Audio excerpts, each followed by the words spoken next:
we're looking at is a monster from some bygone era.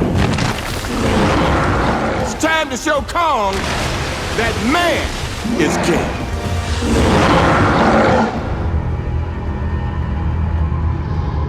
Kong is such a huge part of the mythology of cinema, and it tells this incredible story of man versus nature. Every part of what the original Kong is the best individual pieces of cinema. It doesn't feel derivative of something that you've seen before. You know, in the very first story, Kong is referred to as Kong, the eighth wonder of the world! Kong exists to inspire wonder. He was on buildings, swatting down planes. It was high adventure for us. I don't know anybody that's ever seen one of those movies and hasn't been captivated by things we've never even thought of before. The exciting thing became, how do we tell a new story within that mythology? How do we take the things people loved about Kong and reinvent them, not for reinvention's sake, but for a reason that solidifies why this movie should exist? This is a different thing. This isn't man versus nature. This is man versus God.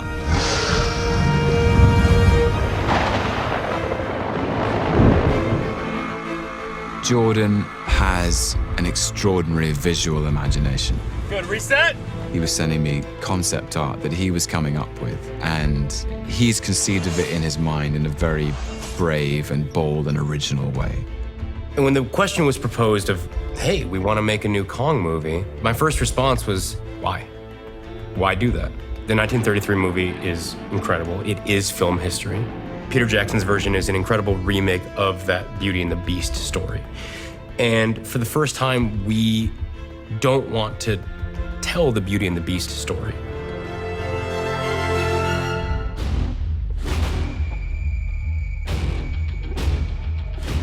Jordan came in the door with this idea for setting the movie in the 1970s, which we thought was really fresh because it's the dawn of the Landsat program, which was the first time we started mapping the Earth with satellites. Ready for seismic charges.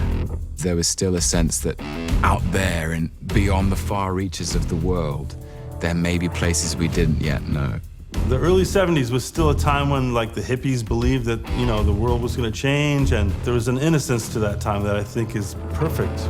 Perfect way to approach the story. Mark my words, there'll never be a more screwed up time in Washington. It puts it into perspective because we know what the 70s was. We know politically what that climate was. It's gritty, it's not pretty. To end the war and bring peace with honor in Vietnam.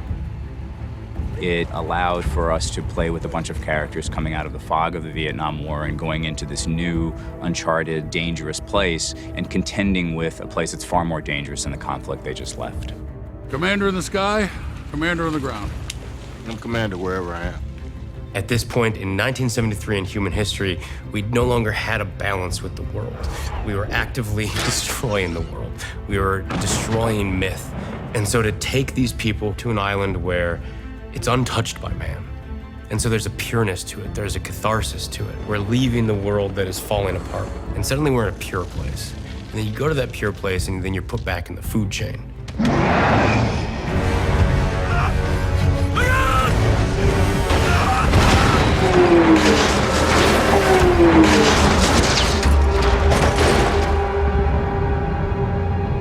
In this iteration, Kong is being reconceived as a myth come to life. He is truly monstrous in size and scale and scope. It's this giant beast, and it's initially very easy to fear something that large and ferocious. And it's when you begin to respect and acknowledge the humanity that exists in this creature that it draws you closer to it. He's not a gorilla, he's not an animal, he's not a, beast, he's a being. And it's just something that we don't understand yet. He is the last of his kind. He serves a very necessary function on the island because he keeps the other creatures at bay, and there's a balance there, and that's Kong. Kong is king. I mean, he's the biggest thing on this island, and yet he defends when he needs to, but for the most part, he's actually a quite peaceful character. Kong as a character had a bit of empathy and a bit of pathos. And you saw a childlike quality in it. You saw his brain ticking. Kong's a pretty good king. This is his home. We're just guests here. The journey of Kong in Skull Island is that he goes from being a figure of terror, an alpha predator who seems to be a destructive threat, but he becomes an emblem of the natural order. Kong is God on this island. He's the only thing keeping them lizard things in the ground. He's right, Colonel. We can't kill Kong. Now, that other creature, that's the threat. You have the military in one camp and you have the scientists on the other. When they do eventually crash and end up trapped on Skull Island, you see how the different skill sets from each group kind of come into play. You are going to tell me everything I don't know, or I'm going to blow your head off. Everyone has a different agenda, and I think we represent the different facets of humanity in our approach to controlling the unknown and dealing with fear.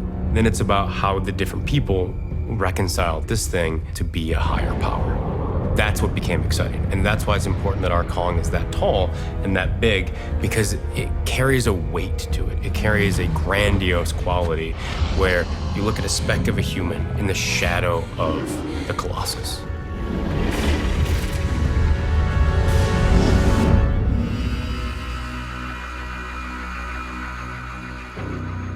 In the center of all of this, you have a woman who's fighting for her rights and is showing a new way of being a woman, creating a female character that's much more dynamic and more hands-on than what we've previously seen in the movie. When I first started talking to Brie about it, it wasn't about this woman who needed to be saved. It's people like you lost us support back home. You're not actually going to blame the people without guns for losing the war, are you? Camera's way more dangerous than a gun. If anything, she needed her own saving internally, as everybody in the 70s was sort of spiraling to figure out who they were. You don't strike me as a war photographer. Anti-war photographer. And being a woman doesn't just mean that you're like beautiful and sort of sit there and wait to be grasped and taken a hold of. Women are right there on the line, on the ground, making it happen and working just as hard as the men are, but there's still an energy there that's feminine and that is working with it. Get down! She has no weapon. She's just interested in photographing the truth. We made a conscious choice with this movie that I wouldn't have any weapon through this, because I do feel like although she's grappling with what the camera means to her, she's trying to find a fragment of it to take back, to be able to share and make a change in the world. And she hopes that with the power of these photographs, there will be a way to protect these things instead of constantly feeling like the answer is war.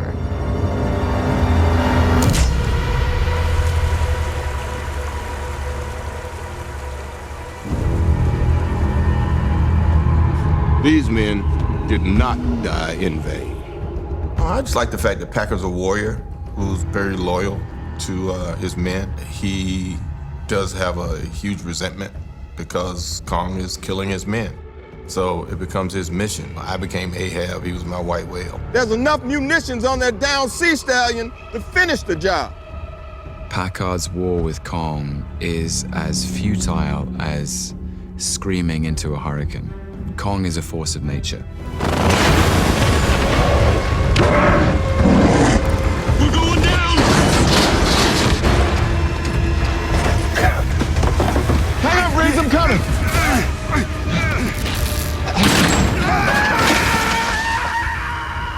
Kong is protecting his home, and Packard is protecting his men. And they're both in situations that they have no control over. You understand them both. It's about who really is the monster. And there's this point where that kind of turns, where Kong is the threat, but then we realize that the threat is really the human characters who come into that environment.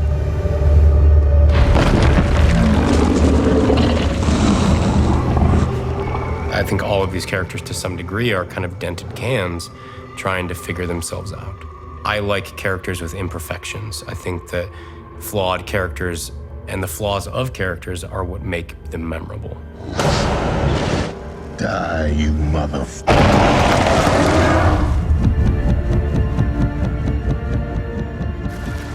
This movie is not just escapist entertainment, you know, it is, but at the same time, as a metaphor, the movie is about our world right now. Conflict, how to resolve conflict. People that believe, like, if it doesn't work at first, get a bigger hammer, that kind of point of view.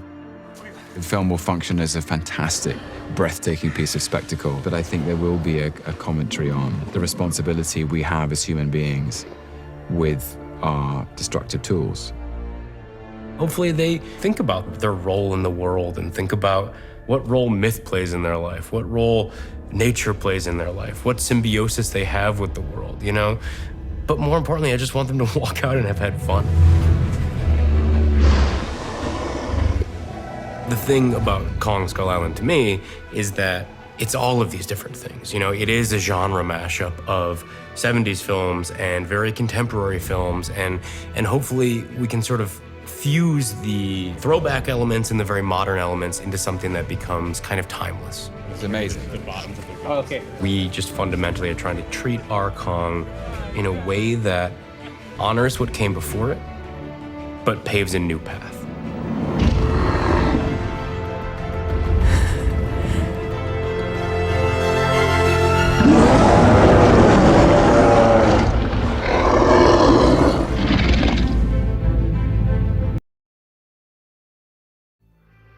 That's Kong. He's king around here. He's God to these people. Kong is film history. It's what blew open the doors for so many people on what was possible or imaginable with cinema. What we're doing is trying to pay homage to that and then create something incredible and new and fresh. When we first started talking to Jordan about the project, he really emphasized how much Kong is so unique as far as what he represents, not only as a character, but as a technological innovation with each iteration of him that's been out there. This Kong is completely new. The scale with which he's been conceived is vast. He was just the king of the monster movies and everything else that came with it. So now to have this opportunity to be able to revamp the Kong in a new era of technology, it's incredible. Some of our early animation tests were very primate-centric. Kong walking on all fours, acting like a traditional primate.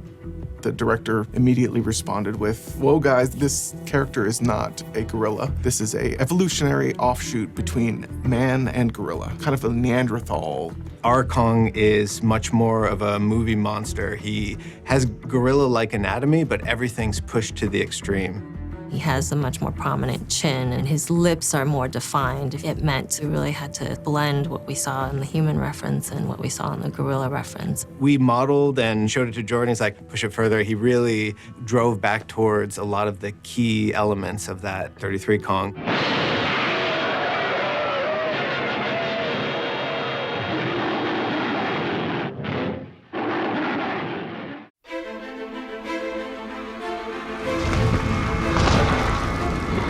He's 100 feet tall. And the reason that we did that is because it became exciting and important to me that when people step foot on this island, their first response is to look at that thing and say, that's a god. Our Kong is closer to the 33 version of the character. With that comes a lot of different challenges. Our biggest challenge right off the bat was going to be the fact that he was 100 feet tall. He walks upright. How do we film him for a anamorphic movie with a very narrow aspect ratio? The lead's about 100 feet. Great.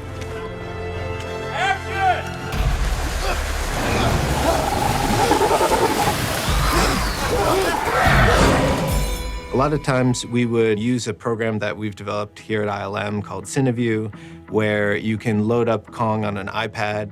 This is our Kong visualizer. Basically, we can put Kong in here, and so here he happens to be laying down, but we can move him around. And it's really just a tool designed for visualization on set.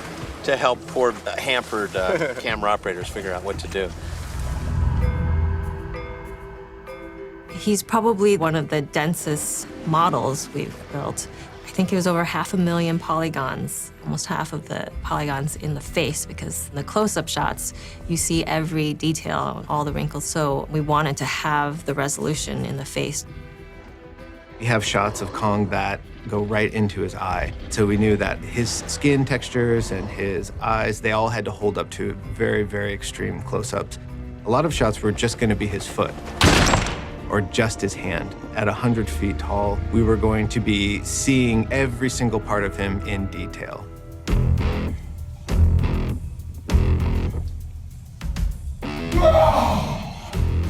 Initially, we did do a couple of capture sessions with Terry Notary and Toby Kebbell, and that was mainly to have the director work with a performer to find who Kong is and get the very fast iterative feedback from those performers who have a lot of experience doing primate performance.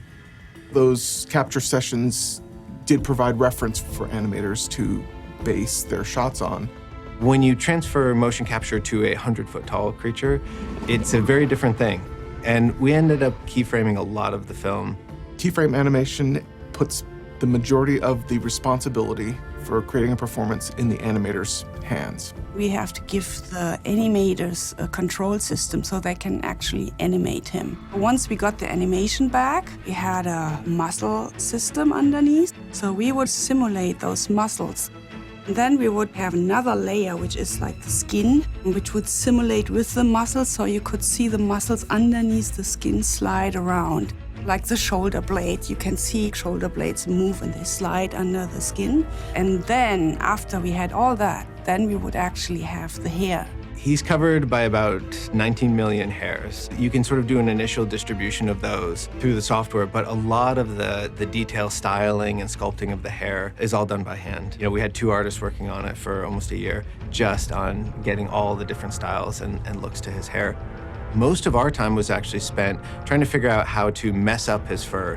Through the course of the film, he accumulates damage, and also how do we get him wet? And that was something we hadn't really done before with so much fur and water interaction.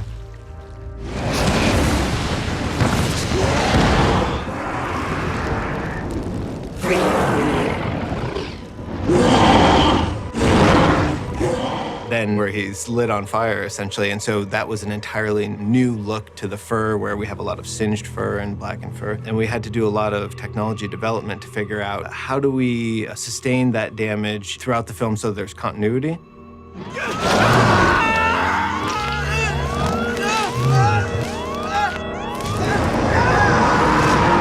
Kong's scale really demands a lot of time to convey a sense of scale, and you also can use that time for these transition moments. The emotional, quiet moments are more difficult and time-consuming to get right than the broad action beats. The options are almost limitless as to how an emotional performance. It's important for us to show Kong's transition on the ridge with Brie Larson.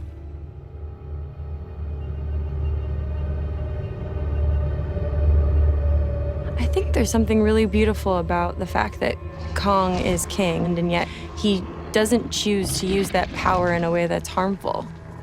I just remember the first time I ever was with the elephant, and I was like completely intrigued and totally terrified at the same time. Like I kept taking a step closer and then running away and then coming up closer, because there's this gentleness to their soul, but at the same time you know that they are the one with the upper hand. They can crush you at any moment, and yet they don't. I mean, that's kind of where a lot of the inspiration came from for how I was going to feel that moment.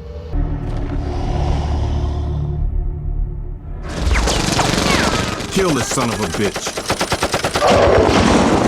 In the past, Kong has really gotten the best of by airplanes, so the director wanted to take the opportunity to kind of give Kong the upper hand.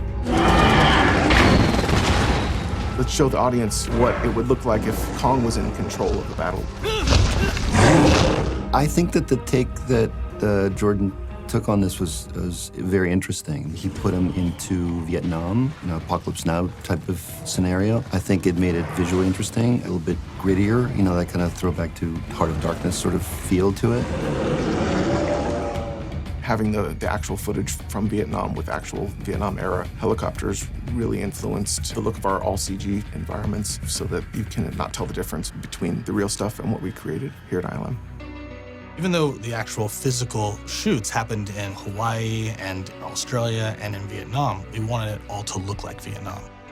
A lot of that started with building a set of all the mountains. So we had a LiDAR scan and a ton of photography and built a set and then defined where all of this action is happening. And all of these different areas have their own sort of setups and their own sort of feeling. From sunsets on the ocean with this big storm happening right in front of you, to then seeing a sunset silhouetted by Kong. So it's quite different setups, a lot of different locations.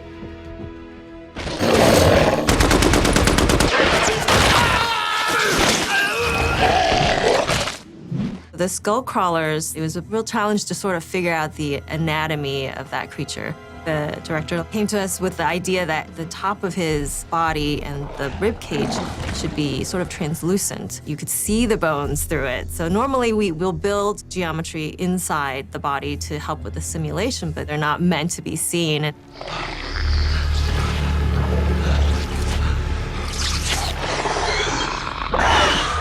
Finding the way the skull crawler moved was a challenge for animators.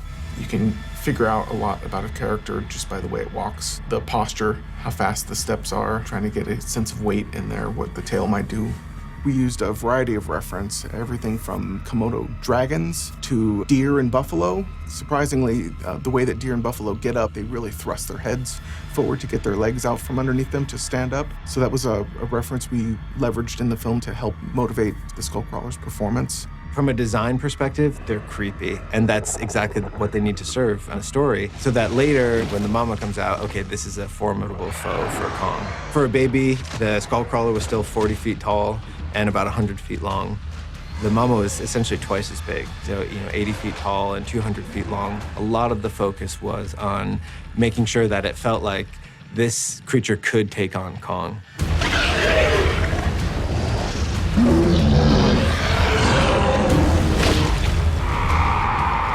A huge challenge for that battle was creating fight moves that felt like animal behavior, not too human looking. You didn't want Kong throwing kicks or anything like that, so you're kind of limited with what type of moves that they can do on one another, and then you also want to take into consideration what their abilities are just based on their design, and then seeing all of that take place, splashing up water and mud. It was intense.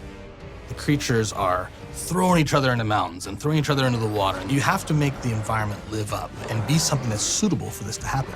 That integration with water and the characters happens within the effects department. We, in the environment group, since we're creating everything that happens outside of that center stage, we have to work really closely with those guys to make sure that our water lines line up. With two creatures, it was a constant having to work out how to get them to interact with the environment properly. To make it look real, it takes quite a bit of effort. The complexity of what's in each of the shots was extraordinary. Every shot is really designed for maximum impact.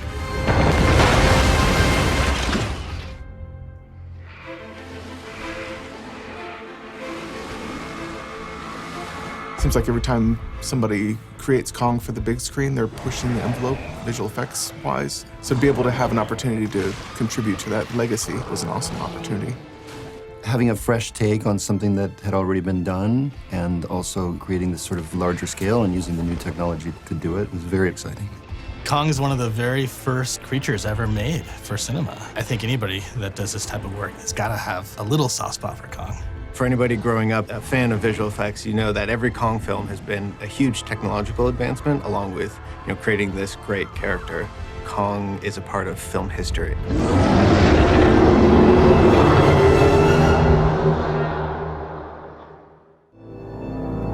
Skull Island, the land where God did not finish creation.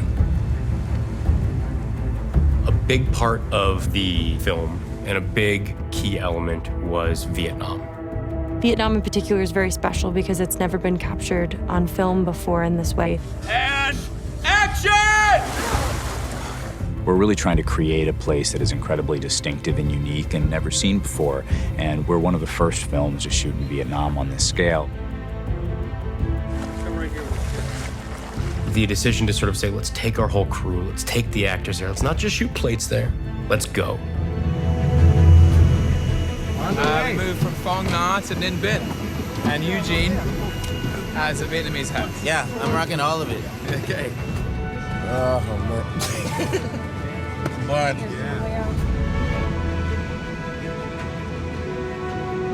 Oh, wait, that's pretty, huh? Good morning, Vietnam. How's it going? It became very clear very quickly that this was a place we could put on film and make audiences go, wow. Toi tak bui ki day. This is where the new chapter begins. Probably the most spectacular location. No offense, Hawaii and Australia, but this is new territory. Places unseen. See you there.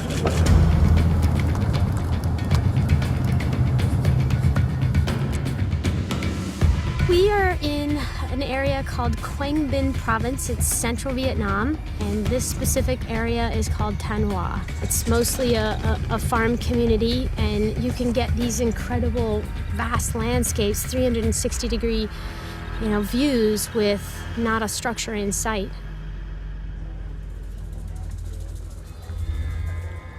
For most Americans, their primary touchstone of Vietnam is obviously the war, and most of those photos took place in the South, and it's a very different landscape in the South. And you go up into northern Vietnam, it looks like a map painting. It looks like something someone created in a computer. This is bananas. This is gonna be absolutely insane. You all ready?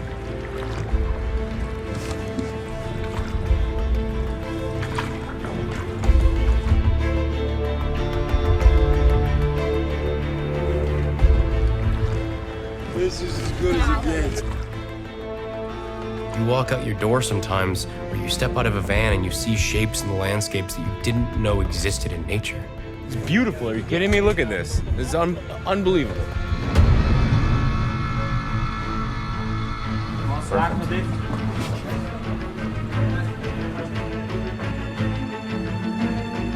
I could totally understand now why Jordan was set on really wanting to shoot here. Vietnam has been truly breathtaking.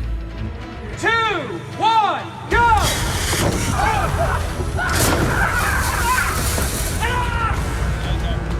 That's awesome. I haven't been ceased to be amazed yet, but after this, I think it all stops, because this is amazing. Like, you don't find places like this on Earth, you know what I mean?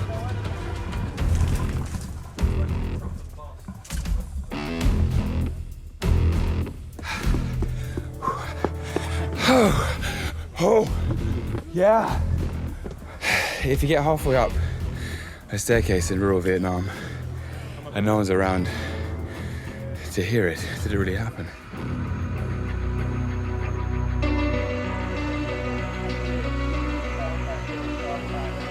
My favorite thing really has been meeting the people. They're just so friendly and warm and excited to see us, and they know it's King Kong, and they're pretty excited about it.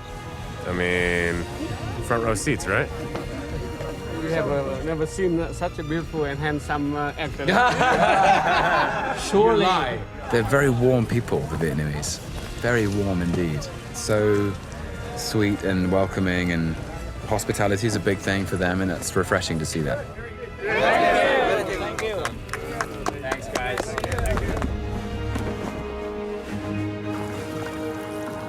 The people and the food and the atmosphere and the culture, they're all amazing. And so it's this perfect package of just this untapped place in the world that I don't think a lot of people have thought about traveling to. No one's ever shot a movie like this in Vietnam.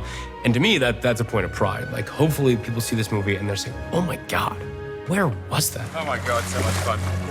This is why we came to Vietnam. And we just truly fell in love with the culture, the people, and everything about this country. And the places there they're just spectacular.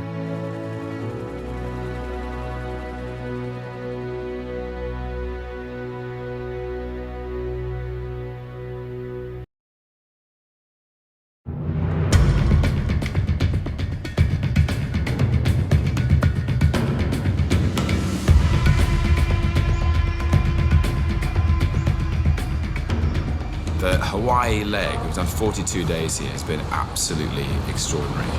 Hawaii is one of the most beautiful places on the planet. My first day, we went up in real helicopters and real 70s Hueys flying over the Pacific. It's gonna be fun. Hey, how fast do we want to be going? Because we're here. Things you don't normally get to do in life, let alone in movies. I don't go to the water.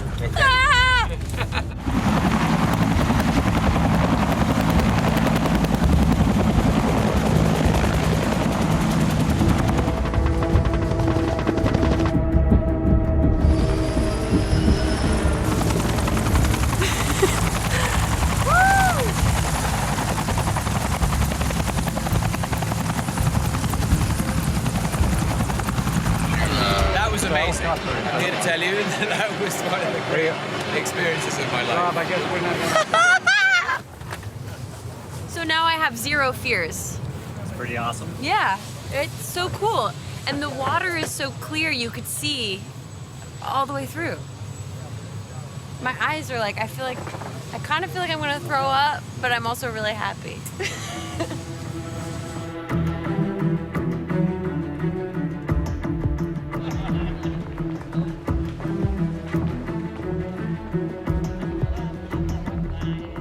This is the gambling den we've just shot Conrad's introduction into the film.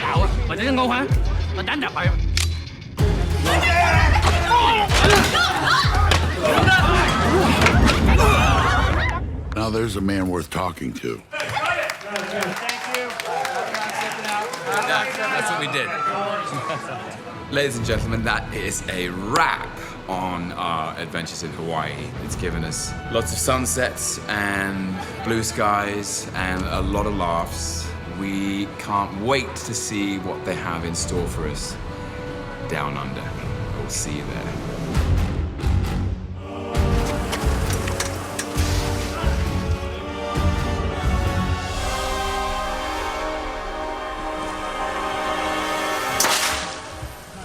This is Mia Covero, head department. We're having a conversation about how sweaty I should be. I mean, it's pretty hot out here. It's about 85 degrees. Queensland, Australia, paperbark forest. I feel like I'm gonna get sweaty. Australia is, I find, it's my first time really exploring the forests of Australia, but it's so wild. There are more creatures, more bugs, more creeper crawlies, more snakes, more spiders. What was that bird? Did you hear that bird? There's a bird that was like in the trees going. We hang a little further back, so.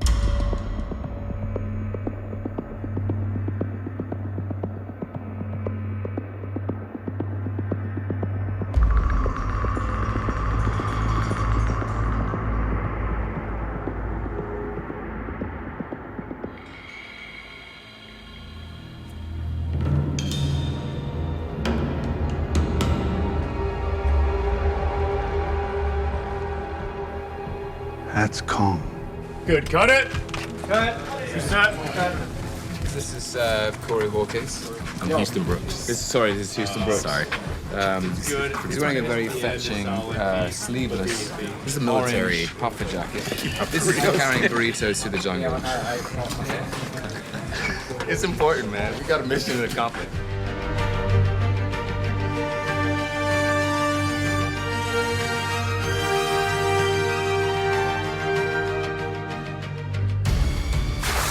We are here in a place called Ninbin, which is one of our locations for Skull Island. And I'm sitting on a boat. Here she is. She's called the Grey Fox. And in the film, she belongs to Lieutenant Hank Marlowe, who's played by John C. Reilly. She's a sturdy old girl, and today's the day that we take the Grey Fox away from its moorings and deeper into the jungle on Skull Island.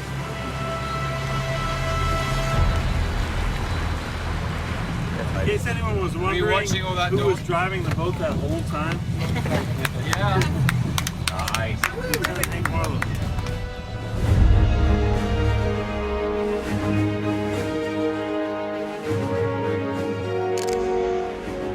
She's out of focus. The Ely village is in focus. There we go. Yeah. Don't quit your day job. Okay. Brie Larson. Yeah. How do you feel? How am I feeling? It's a combination of feelings, you know. I'm feeling excited to be moving away from this mud, but also sad to be saying goodbye to these iwis. Do you think in another world you'd like to move to this Ely village? As long as there's like margarita capabilities and a way to charge my Game Boy, I'm fine here. Yeah. Leave me here, actually. I love it here. Look at that, and they're so sweet. They're so happy all the time. I love these iwis. And I think they love me too.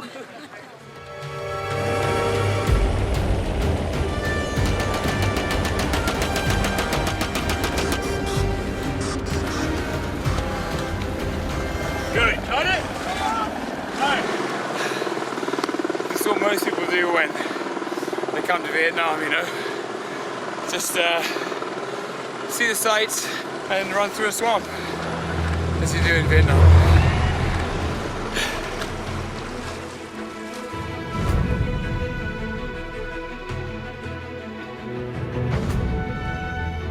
The best part of working in Vietnam has been the locations, to be honest. The places we have seen, the places we've shot in are places that have never been photographed on film in the way that they are being now. And the food has been good.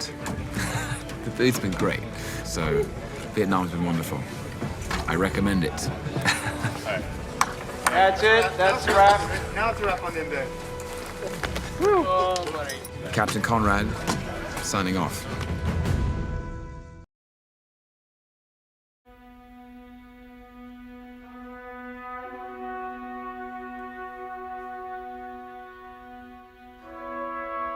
My name is Jordan Vogt-Roberts. I'm the director of Kong Skull Island.